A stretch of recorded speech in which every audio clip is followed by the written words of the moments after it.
O que a indústria pode fazer para reduzir o impacto ambiental? Essa e outras perguntas são respondidas por Karen de Oliveira no Minutos Corporativos de hoje. Karen é gerente para políticas públicas e relações governamentais do The Nature Conservancy. Desde 1951, a TNC tem trabalhado para proteger as terras e águas das quais toda a vida depende. Conta com um trabalho histórico de aquisição de terras para preservação, além de pesquisas pioneiras que influenciam políticas globais. Karen conta quais ações a indústria deve priorizar para que se mantenham produtivas e, ao mesmo tempo, sustentáveis. Explica de vez a diferença entre compensação de carbono e descarbonização. Nos conta como ela acredita que a indústria 4.0, que integra uma série de automações, pode ajudar a reduzir os impactos ambientais que o mundo enfrenta hoje. E qual segmento industrial, na sua opinião, tem mais oportunidade de investimentos e operações mais sustentáveis? Eu espero que esteja tudo bem com você. E te falo, o papo é bom. Então, vem com a gente!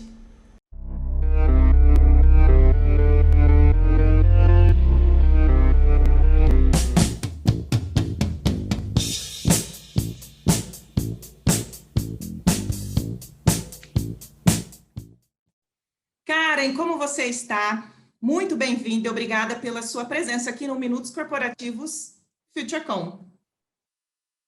Muito obrigada, Ana. Um prazer estar aqui com vocês hoje para a gente bater esse papo sobre temas tão interessantes e importantes neste momento que todos nós estamos atravessando, não é mesmo? É mesmo, e né, a gente está numa ponte Rio-São Paulo, né? Você é Rio aqui, eu aqui em São Paulo? Pois é, pois é. E hoje é um dia mais friozinho aqui no Rio de Janeiro, dia de chuva hoje por aqui. A gente também está um pouquinho mais friozinho.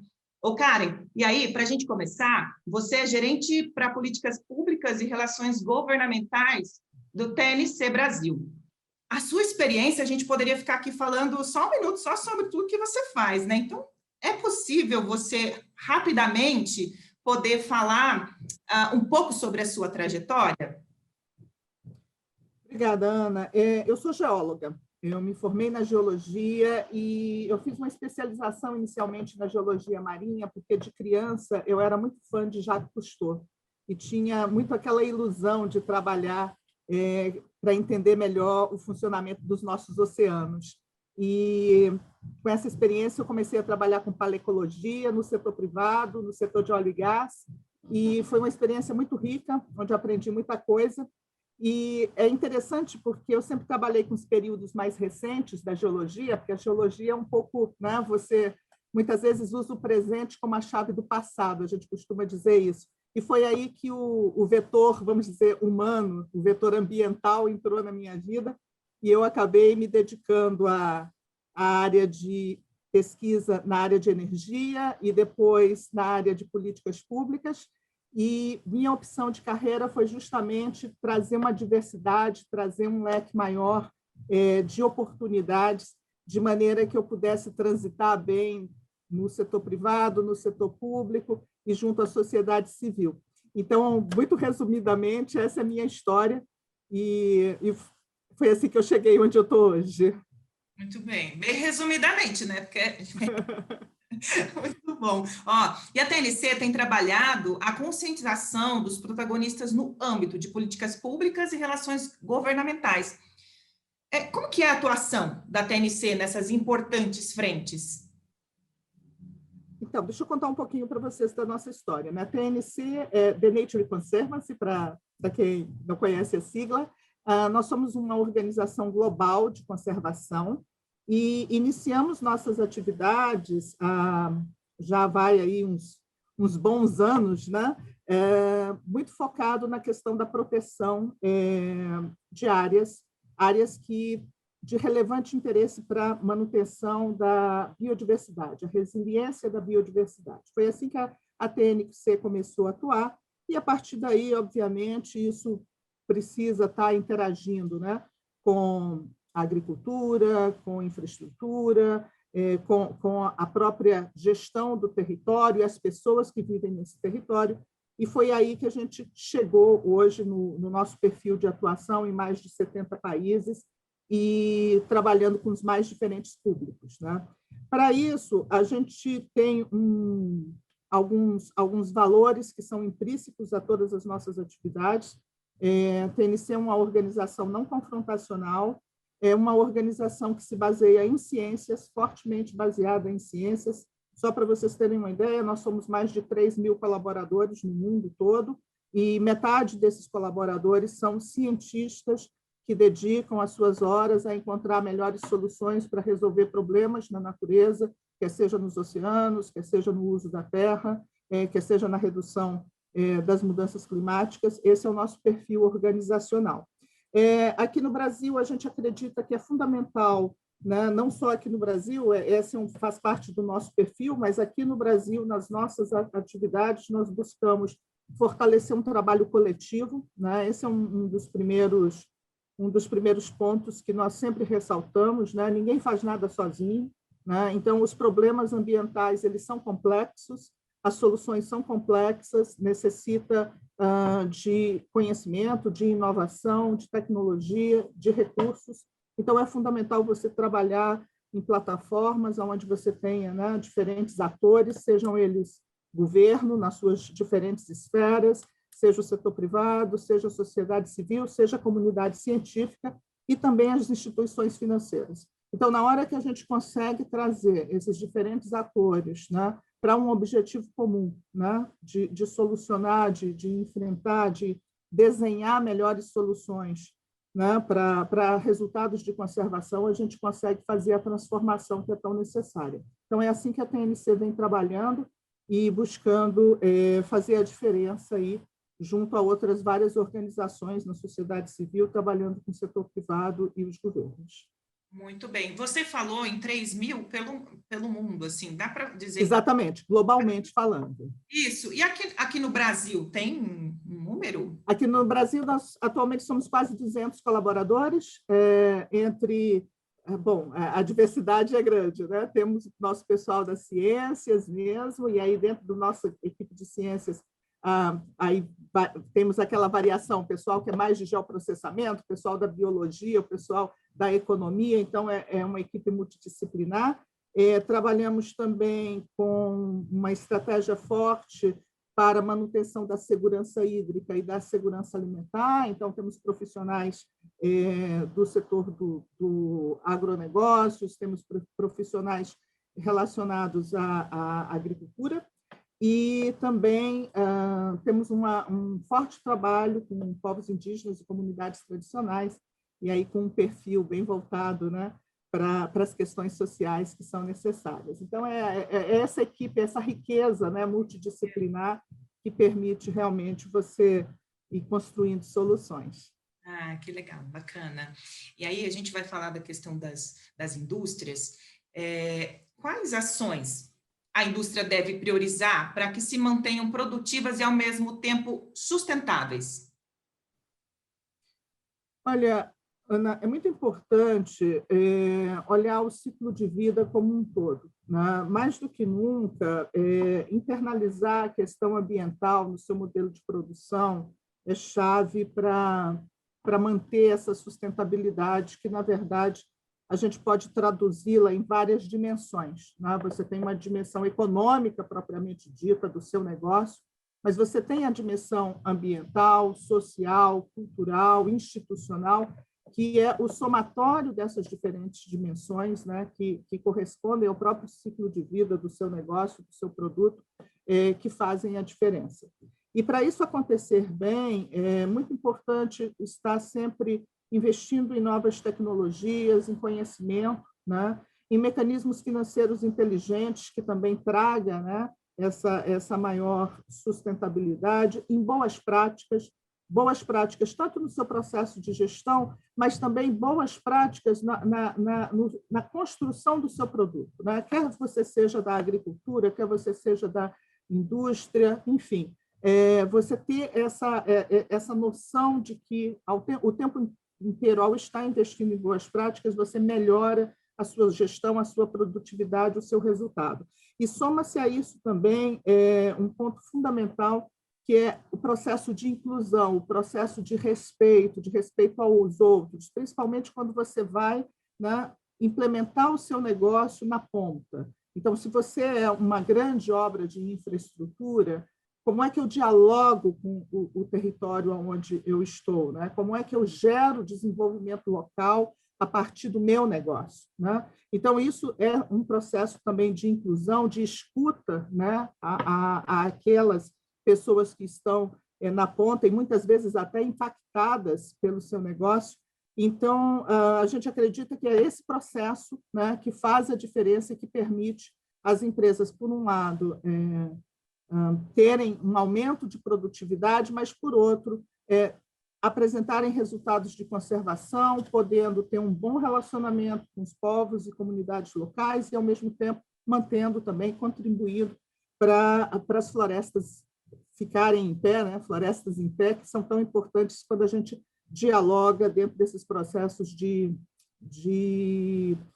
manutenção das condições ambientais e, atualmente, mais do que nunca, né, em relação à questão climática, que é tão importante para todos nós. Muito bem, muito bom. E muita gente confunde compensação de carbono com descarbonização. Estou falando nessa questão. Na verdade, as compensações podem ser uma solução de curto e médio prazo. Como incentivar a adoção de medidas mais efetivas para estimular a descarbonização? Você tocou num ponto muito importante, né? Porque isso dialoga, inclusive, com os próprios processos, né, de o que a gente chama de mitigação e o que a gente chama de adaptação, né?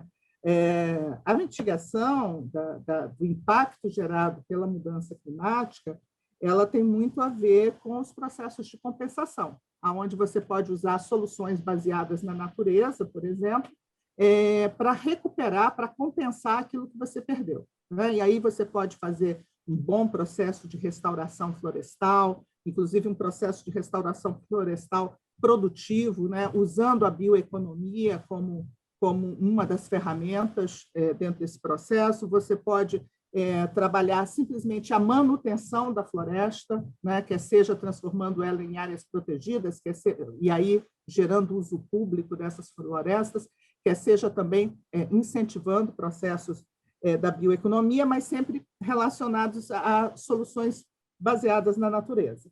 Quando você fala da descarbonização, você traz um processo de mudança da matriz energética. E, neste ponto, é muito interessante nós observarmos o desafio que a nova administração americana, com o governo Biden, coloca nas suas metas, né, para a redução das emissões de carbono, de gases do efeito estufa, porque o principal foco deles está aí, está numa economia, na migração de um modelo atual baseado em combustíveis fósseis para uma migração para um modelo que estimula, né, uma economia de baixo carbono. E como é que a gente busca alcançar esse processo, né? Saindo daquele modelo tradicional do uso do petróleo, do uso do carvão, para economias mais sustentáveis, onde você pode aproveitar a energia solar, a energia dos ventos, a energia dos oceanos, para fazer a sua matriz energética funcionar. Aqui no Brasil, a nossa matriz energética ela é baseada na força das águas, né? As nossas hidrelétricas, que geram energia para todo o país, é o mecanismo utilizado, basicamente. Não que as hidrelétricas não tenham outros impactos, né? A gente acaba havendo a necessidade de inundação de áreas, de conversão de florestas para gerar aquela energia, mas comparada com o uso de combustíveis fósseis, é uma energia muito mais sustentável, né, e menos impactante em termos de geração de carbono do que quando a gente usa os combustíveis fósseis. O outro ponto muito importante também, porque, obviamente, não é em todas as situações que a gente pode simplesmente abrir mão, né, dessa matriz, isso é um processo gradual, é o próprio investimento em novas tecnologias, né? O próprio investimento na melhoria do seu processo de produção. E, com isso, você consegue maximizar o uso do seu produto e reduzir emissões. Então, esse é outro aspecto muito importante quando a gente fala da descarbonização. Um terceiro ponto também que eu gosto muito de enfatizar né, quando a gente discute esse cenário, é a própria eficiência energética, né? Hoje, muitas vezes, a gente tem produtos que são muito antigos, que se baseiam em tecnologias muito antigas e que acaba tendo, né, uma eficiência energética que não corresponde a melhores práticas. Então, também trazer a inovação, né, a pesquisa, o desenvolvimento de pesquisa dentro desses processos ajuda bastante nessa transformação. E é muito interessante também a gente avaliar o seguinte, que se de forma coordenada, ao mesmo tempo que você está migrando dessa matriz, né, energética poluente para uma matriz limpa e sustentável, você também gera outros tipos de emprego, gera outras oportunidades. Então, se gradativamente você também investe na educação focado para este processo de uma forma inclusiva, você faz uma transformação local também muito importante. Eu acho que o outro ponto que a gente não pode esquecer, que é fundamental, e aí a gente volta um pouco para a questão das compensações de carbono, a realidade do Brasil, diferente, por exemplo, dos Estados Unidos, onde o grande problema das emissões está, né, no uso do combustível fóssil, para nós aqui, o nosso grande problema é o uso desordenado do solo, né? Então, a nossa principal fonte de emissão está no uso desordenado do solo. Então, à medida que a gente consegue investir em aumento da produtividade, em áreas menores, né, mantendo a floresta em pé, o Brasil ele contribui de forma muito efetiva, né, para a redução das emissões. Por isso é tão importante evitar o desmatamento, né, porque é aí que você faz essa transformação dentro do nosso modelo, da nossa matriz energética. Essas comparações, né, entre Estados Unidos, que se baseia em combustíveis fósseis, para a nossa realidade aqui, é interessante para a gente sentir um pouco, né, esses desafios e como isso pode ser melhor explorado e usado no nosso processo de desenvolvimento. Nossa, eu me senti num documentário agora, estava só aqui prestando atenção em tudo que você estava falando, tão completo, tão importante, que é tão macro, né? Sim, então, eu adorei, tipo, só ia deixar você continuar falando. Eu acredito que são formas, são mecanismos, né, que, à medida que a gente consegue entender bem e usar a nosso favor, você gera oportunidades econômicas e, no caso do Brasil, em especial, onde a gente tem uma legislação ambiental muito boa, muito bem desenhada, necessitando apenas de mais foco na implementação, mais foco na execução dessa política ambiental, nós temos realmente grandes possibilidades de fazer a diferença, né? E acredito que, juntando, né, como eu falei desde o começo, esse trabalho parceiro, esse trabalho em rede, né? A gente fala plataforma, mas é um trabalho, na verdade, em rede, né? Onde cada um tem o seu papel que se soma, a gente tem um poder transformador e de ganho de escala muito grande. E a questão da educação que você falou aí também, nossa, é muito importante, né? Porque a questão da educação também, do que nos falta muito saber disso tudo, né? Para poder colaborar, contribuir, cobrar, né? Então, passando por essa questão também, tudo muito importante. E em todos os níveis, né, Ana? A questão ambiental, ela precisa estar internalizada, da mesma forma que a gente fala que precisa levar educação financeira para os nossos filhos, para desde o começo, né, eles entenderem a importância de usar bem o dinheiro, de economizar, né, de pensar no futuro, né, de fazer uma programação, né, da sua renda, né, para dias melhores. A questão ambiental é isso também, a gente precisa levar desde o começo, na escola, né, no ensino fundamental, no ensino médio, essas temáticas incluídas dentro do processo mesmo de ensino, não precisa ser uma coisa, né, à parte. Isso está no nosso dia a dia, isso está, né, em todas as questões, na matemática, nas ciências, nos estudos de geografia, de história. Então, você internaliza isso, então você começa a mudar esse processo, né, desde muito cedo, e cada vez mais também você vê no ambiente acadêmico, na universidade, a criação também de novas disciplinas e até mesmo de novas profissões, né? Profissões desafiadoras, profissões que usam um pouco dessa indústria do 4.0, né? E várias outras alternativas que são muito enriquecedoras e desafiadoras para os jovens também, né? Porque isso também é importante, né? Do jovem se enxergar e de cada vez mais um número maior de jovens ter a oportunidade de chegar à universidade e ter o acesso a esse tipo de muitas opções de trabalho, de carreira, né? que muda também a sua forma de gerar desenvolvimento. Falou e disse, é isso mesmo. E aí, falando da indústria 4.0, você acredita que ela integra uma série de automações, pode ajudar a reduzir os impactos ambientais que o mundo enfrenta hoje? Eu acho que a gente tem que analisar a indústria 4.0 por duas diferentes vertentes, né? Primeiro que a indústria 4.0, para chegar onde ela está, ou seja, o processo de automação que a gente vê, existe todo um processo por trás, né? Para você ter as fibras óticas, né? Para você ter todos aqueles equipamentos moderníssimos, né? Que permitem nós estarmos aqui, por exemplo, fazendo esse bate-papo à distância, né? Totalmente remoto. Imagina, pouco tempo atrás, isso seria impensável, né? Impensável. E aí, quando a gente olha esse pano de fundo, a gente tem que considerar o processo para a produção desses equipamentos.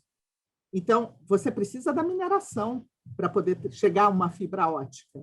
Né? Para chegar ao chip do celular, ao chip dos nossos computadores, isso começa lá atrás. A gente esquece um pouco disso. Né? Mas esses equipamentos, eles vêm de um processo de mineração. E mineração é uma atividade que, por si só, ela gera um impacto muito grande, porque antes você tinha, por exemplo, uma montanha de ferro, e ao final do ciclo de vida de extração daquela área, você vai ter uma grande cratera.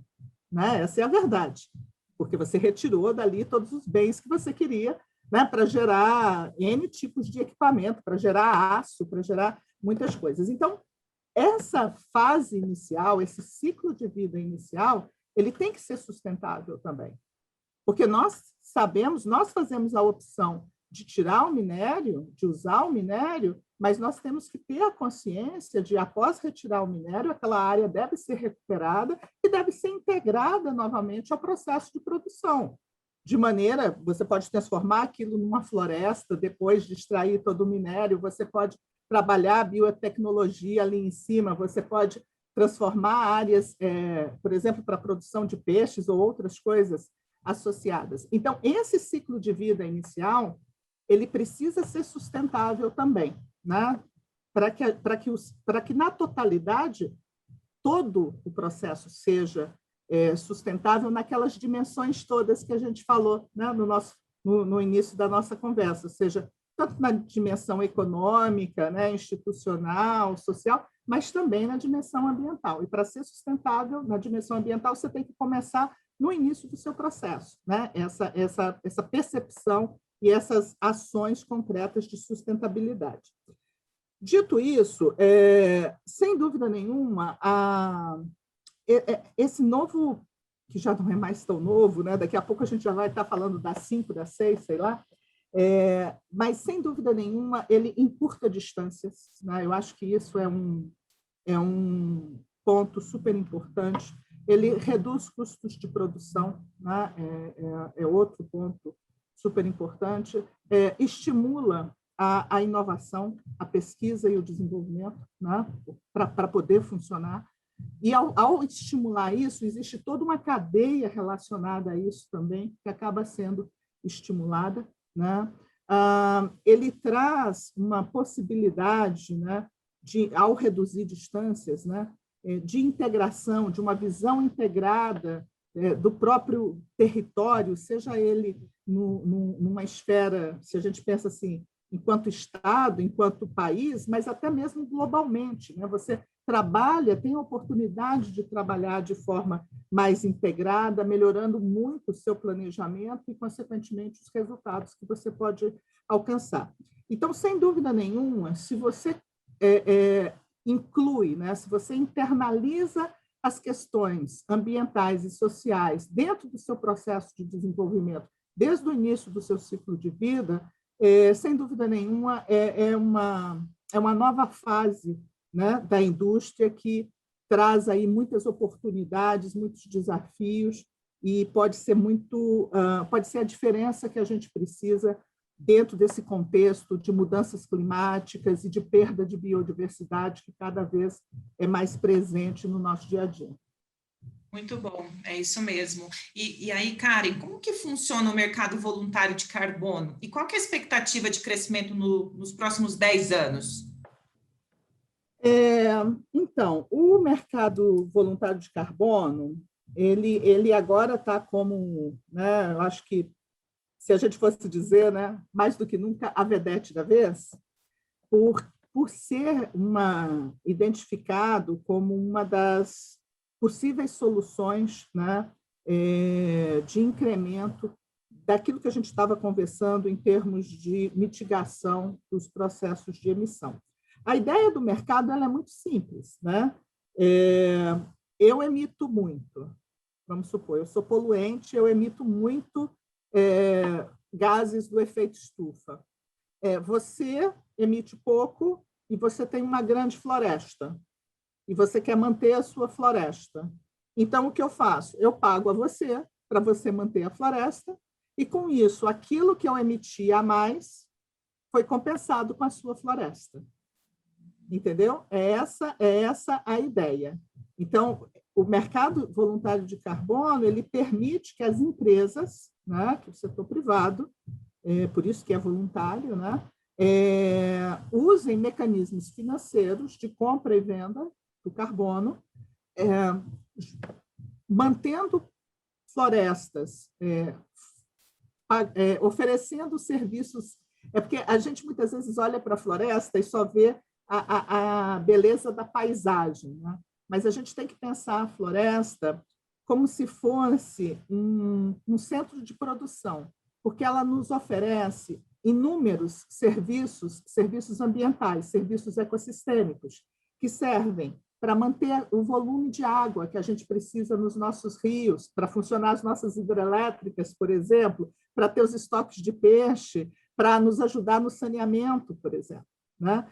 Ela garante um solo de qualidade para que a nossa agricultura continue se desenvolvendo como se desenvolve, né? Ela garante ar, ou seja, ar puro. Num momento de pandemia, como a gente vive agora, ar puro nunca foi um bem tão precioso, né, como a gente tem visto nesses tempos difíceis. Então, esses serviços que a floresta oferece são serviços também precificáveis, né? Ou seja, você pode dar preço para esses serviços também. E o mercado voluntário de carbono ele se baseia um pouco nisso, que esses serviços que a floresta oferecem são chave, né? Isso para não falar das questões dos fármacos que podem ser encontrados na floresta com, né, cura aí para doenças que a gente hoje ainda nem conhece toda a capacidade que a nossa biodiversidade tem, principalmente uma área como a Amazônia, que ainda, por incrível que pareça, apesar de todos os estudos, de todos os investimentos, é pouquíssimo conhecida. Uhum. Só para você ter uma ideia, em projetos que nós temos lá na região, no Rio Tapajós, recentemente, maneira de dizer, porque a pandemia não tem permitido fazer coisas muito recentemente, né? Mas fizemos uma expedição num trecho entre Santarém e Itaituba, e, assim, é um trecho super navegável, utilizado pelas barcaças que trazem a soja do Mato Grosso e tudo mais. Nós encontramos 2 espécies de peixe nova, que não tem descrição nenhuma. Isso, assim, uma expedição curtinha, pequena, pontual, sabe? Imagina... Objetivo, né? Assim, Exatamente.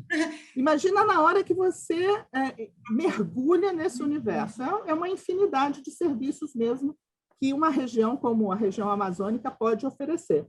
Então, o mercado de carbono, ela se apresenta, né, como um dos grandes potenciais de você manter as florestas, isso no Brasil, no mundo inteiro, oferecendo esses serviços, que são tão importantes, tão essenciais para a humanidade como um todo. Né? Então, essa é a ideia básica do mercado de carbono. Claro que isso precisa de alguma regulação, não dá para ser um mercado totalmente voluntário, entendeu? Assim, cada um faz o que quer, não dá. Alguma regulação é necessária para que funcione bem, esse é um ponto.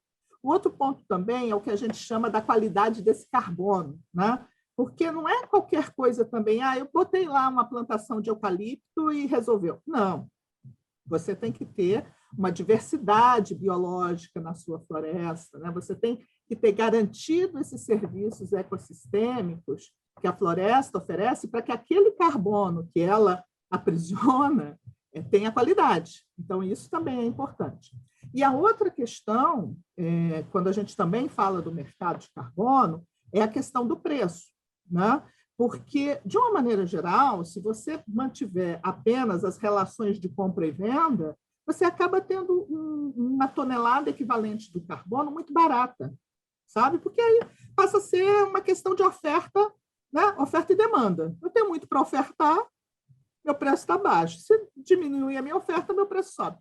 E não dá e na questão climática, não dá para ser assim, sabe? Você precisa olhar com cuidado, por exemplo, as questões de adaptação que eu tinha comentado. Para além das questões da mitigação, dentro dessas relações, você tem que internalizar os custos da adaptação. Porque cada vez mais, por exemplo, se aumenta o desmatamento e você passa a ter um número maior de enchentes, por exemplo, né, que geram um custo econômico local gigantesco, esse custo tem que estar ali também contabilizado. Então, o seu carbono, ele tem também, vamos dizer, para além do custo de mercado, um custo social e ambiental que precisa ser internalizado dentro dele. Então, os estudos, porque hoje, por exemplo, se você considerar só compra e venda, você chega a um preço de $10 a tonelada equivalente fácil, e pronto, entendeu? Se você internaliza todas essas questões da adaptação que são necessárias, até para manter, né, nosso equilíbrio econômico-social e toda a sustentabilidade que nós precisamos, se você projeta isso para 2050, você pode chegar a um preço de $160 a tonelada equivalente, entendeu? Desculpem. Então, é justamente estas questões que precisam ser introduzidas no mercado de carbono. Agora, não perca de vista o seguinte, nós não temos outra opção, nós precisamos frear o aquecimento do planeta. Cada vez mais nós temos tido eventos, muitas vezes até eventos naturais, que são agravados por conta do aquecimento global. Não é uma questão que não é só uma questão econômica, né? É uma questão de vida no planeta, de manter o nosso processo de vida no planeta. Então, chegar àquele limite, né, de reduzir realmente, pelo menos, em 1,5, 2 graus a temperatura do planeta, isso é uma condição assim, essencial se nós quisermos continuar produzindo e crescendo enquanto humanidade, enquanto planeta. Né? E não há dúvida de que o mercado de carbono pode ser um dos instrumentos, claro que somados a vários outros, não é o único, mas um dos instrumentos, uma das ferramentas bastante atrativas e bastante efetivas dentro desse processo. Né? Então, quando você fala qual é a tendência de crescer nos próximos anos, é enorme, principalmente que existe uma grande expectativa com a próxima Conferência do Clima, né, que a gente chama de COP26, que era para ter acontecido ano passado, mas por conta da pandemia foi transferida, né, para o final desse ano, que vai acontecer lá em Glasgow. E na COP26, a expectativa é que o principal instrumento que define esses processos, que é o Acordo de Paris, dentro do seu artigo 6, traga aquilo que a gente chama do livro de regras, né? O livro de regras minimamente definido e estabelecido para que cada país possa internalizar isso e, assim, trazer esse regramento, essa segurança jurídica que o mercado de carbono também precisa para crescer. Então, as expectativas são muito grandes em relação à COP26, no final do ano, assim como as oportunidades são maiores ainda, né? De um crescimento e de um crescimento inteligente, porque também não adianta simplesmente crescer, tem que crescer de forma inteligente para trazer, né, os resultados de conservação e, ao mesmo tempo, sociais e econômicos que todos precisam. Bem, e falando dessas discussões, a gente tem, né, recentemente acompanhado as discussões da cúpula do clima. Qual que foi a sua avaliação do encontro e expectativas? Então, essa reunião promovida pelo governo Biden, né, pela nova administração americana, ela foi um momento muito, muito importante, assim, de virada, né, porque, de uma maneira geral, as negociações elas estavam muito impactadas, né, quando o governo americano, na gestão anterior, decidiu sair do Acordo de Paris, né? Isso gerou um esvaziamento do compromisso global, até por conta do próprio nível de emissões, né? Como a gente já falou aqui, da matriz energética americana ser toda baseada em combustíveis fósseis, o que isso implica, né, em termos de emissão. Então, essa cúpula do clima foi um sinal muito claro, né, de que os Estados Unidos assumem realmente um compromisso global de mudança, de uma transformação e de um compromisso firme, né, nesse cenário desafiador, né, de mudança na sua matriz energética e nas suas emissões. Então, eu acho que esse é o primeiro ponto.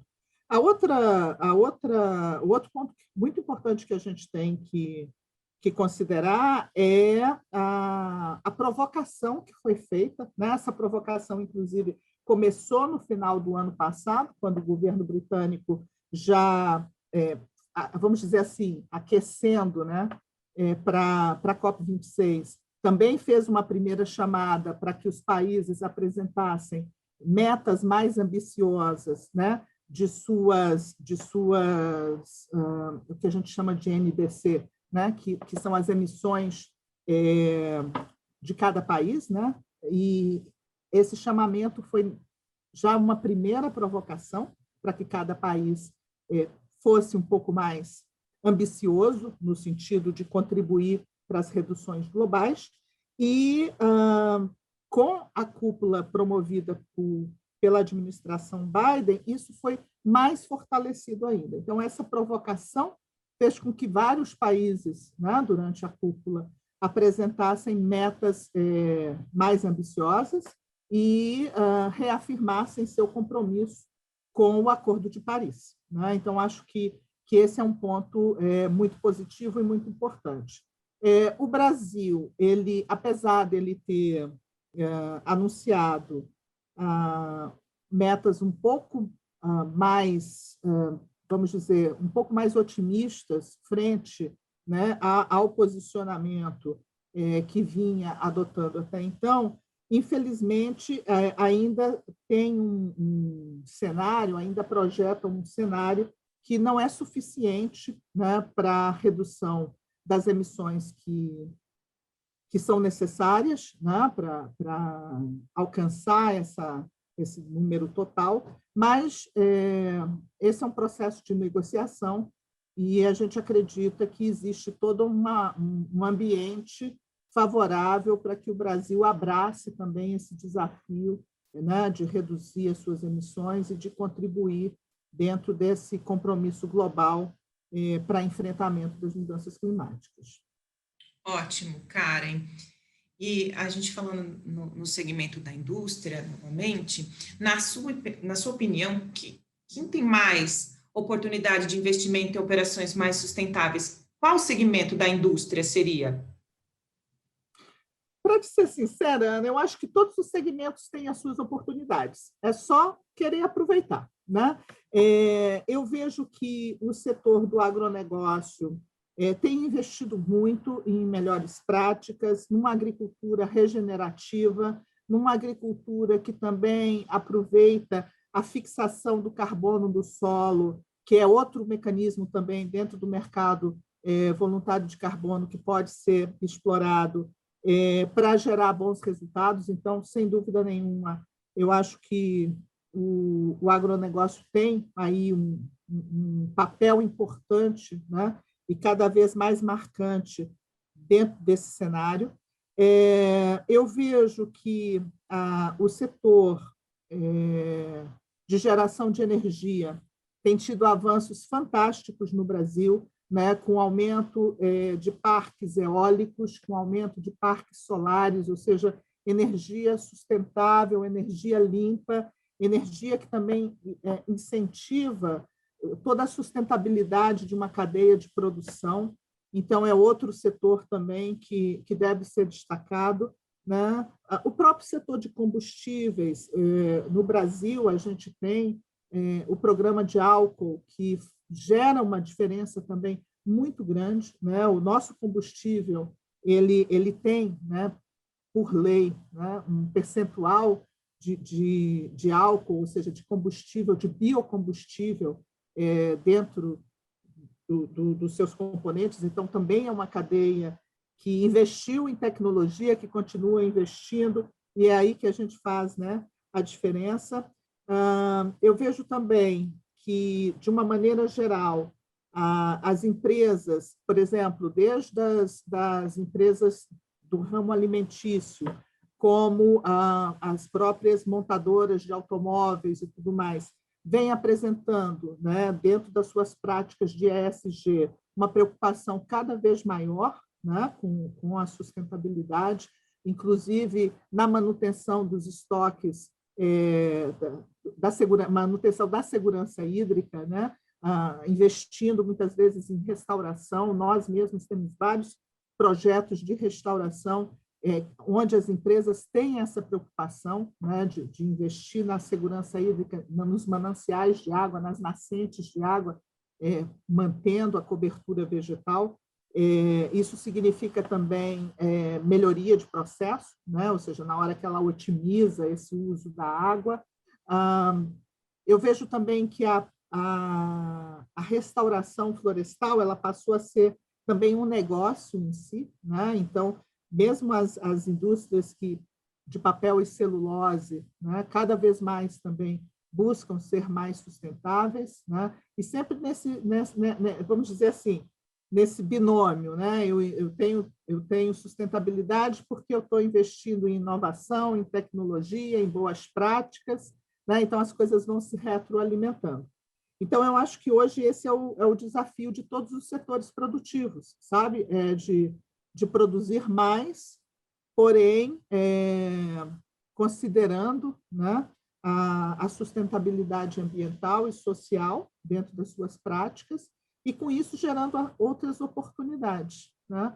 Então, isso é uma questão de planejar melhor e executar melhor, e a oportunidade está aí para todos.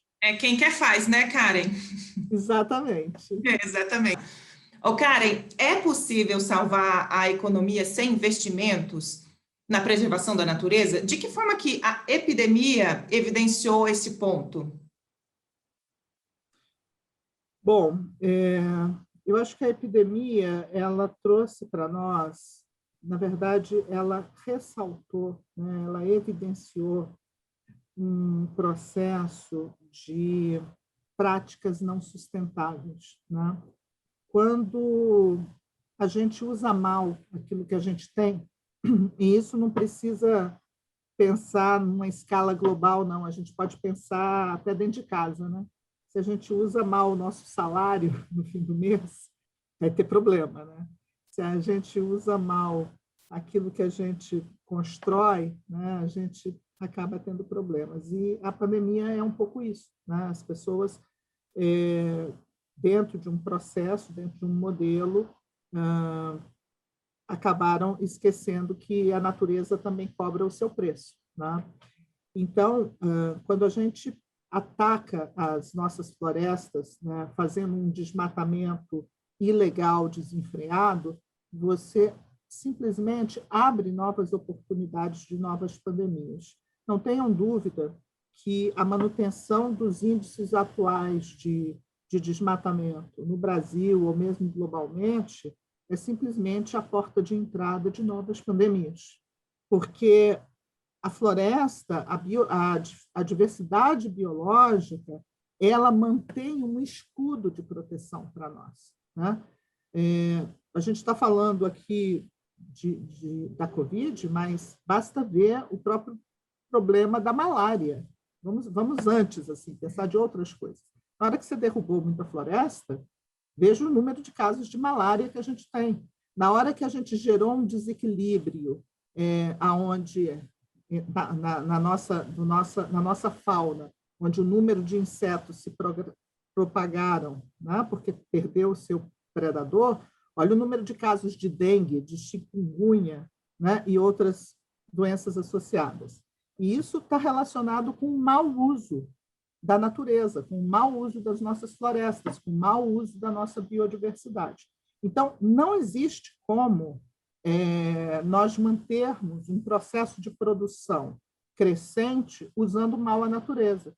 Basta ver água. Água é elemento essencial em qualquer planta de produção, qualquer uma. Pode ser de carro, pode ser uma hidrelétrica, pode ser qualquer uma. Água é elemento essencial. Veja o que aconteceu na indústria, inclusive São Paulo, durante a crise hídrica que ocorreu no Estado, o prejuízo que foi para as empresas, né? Por quê? Porque faltou água. E faltou água por quê? Porque todo o ciclo de chuva foi afetado dentro de um processo climático, muito associado ao quê? A desmatamento, um desmatamento, inclusive, na própria região amazônica, que fez com que muitas das nuvens, né, muito daqueles rios voadores que a gente chama, não conseguissem chegar na região sul do país. Então, são exemplos que a gente vai observando que só reforçam a importância da gente usar a natureza, sim, né, porque nós dependemos dela, mas usar de forma inteligente, usar de forma sustentável. E se a gente usar bem, esse ciclo de vida é um ciclo de vida, ele se reproduz, ele se mantém, né? Vem se mantendo há bilhões e bilhões de anos dentro do planeta, né? Mas, para isso, tem que usar bem. Se usar de forma desequilibrada, chega uma hora que tem que pagar o preço, né? E agora a gente está pagando um preço muito alto com o Covid. Eu espero que esse seja um alerta para todos e que cada vez mais as boas práticas, as práticas sustentáveis, sejam uma realidade de todos, de maneira a evitar que situações assim realmente venham a se repetir no futuro. Karen, agora eu tenho certeza que todo mundo que está aqui, né, nos assistindo, assim como estou falando por mim também, vai ficar pensando muitíssimo em tudo isso que você colocou, apresentou, lembrou, enfim, né, informou. E fica aqui, vão ficar refletindo, mas mais do que refletir, é a gente também agir diferente, né, assim, ser transformador para colaborar com isso também. Muitíssimo obrigada. E aí a gente chegou na última pergunta aqui do Minutos Corporativos, que é a seguinte, Karen, se você pudesse falar com alguém, né, ou no seu âmbito pessoal ou profissional, com quem você falaria? Com quem eu falaria? Uhum. Pode ser vivo ou morto, né? Pode ser vivo ou morto. Pois é, nesse momento de pandemia, em que o isolamento social passou a ser uma verdade, né, e E a gente acaba assistindo muito filme, né? Eu gosto muito de cinema, gosto muito de ver filmes. E agora os streamings, né, trazem uma diversidade de países, de oportunidades da gente ver. Dia desses eu vi um filme muito interessante sobre a vida de uma cientista mulher do começo do século XX, polaca, naturalizada francesa, primeiro mulher, né? Mulher polaca, judia, francesa, que enfrentou 2 guerras mundiais, né? E que se transformou uma cientista e que ganhou o Prêmio Nobel de Química em 1919 pela descoberta dos elementos radioativos, que hoje permite que, né, grandes aparelhos aí que trazem a cura para o câncer, né, aparelhos de raio-x tão importantes nesse momento da pandemia, né, para identificar como vai a saúde das pessoas, né, aparelhos que vêm salvando vidas. Então, essa mulher, nessa época tão difícil, se hoje já é difícil para as mulheres, imagina naquela época, né? Ela não apenas se transformou numa cientista, como ganhou um prêmio Nobel de Química. Então, Marie Curie, eu gostaria muito de bater um papo com ela. Ah, que bonito. Eu estou aqui vibrando porque eu também assisti há pouco tempo e é fascinante, né? A Marie Curie, mas que na verdade ela também transforma o nome para também ser, exatamente, né? E nossa, eu acho que seria incrível esse bate-papo seu com ela. Meu Deus, assistindo 1000 coisas. Nossa, seria maravilhoso. Que bonita essa escolha. E realmente é uma mulher em tanto como você também, viu, Karen? Olha, todas nós. Muitíssimo obrigada, assim, sem palavras, para tudo isso que você dividiu com a gente, ver todo esse seu afinco, essa determinação como a Marie, né, que mostra muito bem isso, e que bom que a gente tem você nesse mundo, nessa floresta, nesse ecossistema todo. Muito obrigada por isso também. Eu desejo que você volte mais vezes, porque a gente tem mais para conversar, e que você sempre aí seja uma disseminadora de tudo que você vem fazendo. Muitíssimo obrigada mesmo, viu? Como profissional, como pessoa, obrigada. Obrigada por você ter passado aqui pelo Minutos Corporativos. Sem fim, muito obrigada. Um prazer. O prazer foi todo nosso. A gente acredita muito no poder da comunicação, né? Então, se a gente pode, né, compartilhar boas práticas e boas ideias com um número maior de pessoas, sem dúvida nenhuma, o aprendizado é para todos, né? Muito obrigada por essa oportunidade. Obrigada. Você que está aqui conosco no Minutos Corporativos, no FutureCon, se quiser deixar sua opinião, alguma pergunta para Karen, escreva para o minutoscorporativos@informa.com. O endereço está aparecendo aí na tela para você. Não deixe de seguir a gente pelos canais, plataforma e pelas redes sociais.